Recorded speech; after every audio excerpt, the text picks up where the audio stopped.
Kita beralih ke informasi lain pemirsa, Pramono Anung resmi tidak lagi menjabat sebagai Seskap menyusul keluarnya Kepres pemberhentian oleh Presiden Jokowi.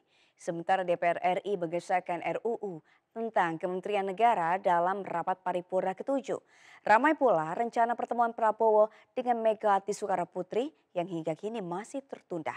Berikut informasi selengkapnya yang kami rangkum dalam Politik 24 Jam. Presiden Joko Widodo resmi mengeluarkan keputusan Presiden atau Kepres pemberhentian Pramono Anung dari jabatan Sekretaris Kabinet atau Seskap menyusul pengunduran diri Pramono karena maju dalam Pilkada Jakarta 2024.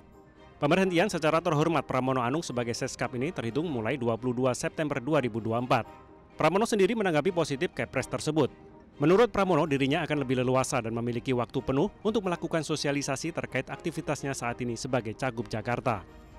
DPR RI mengesahkan rancangan undang-undang atau RUU tentang perubahan atas Undang-Undang Nomor 39 Tahun 2008 tentang Kementerian Negara dalam sidang paripurna ke-7 Kamis kemarin.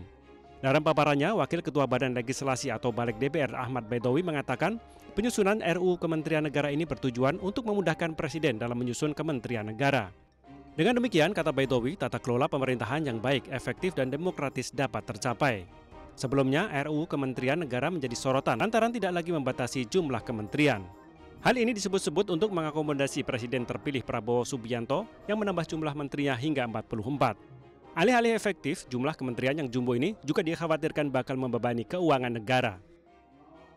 Pertemuan antara Presiden terpilih Prabowo Subianto dengan Megawati Soekarnoputri hingga saat ini masih menjadi hal yang ditunggu-tunggu kalangan elit politik.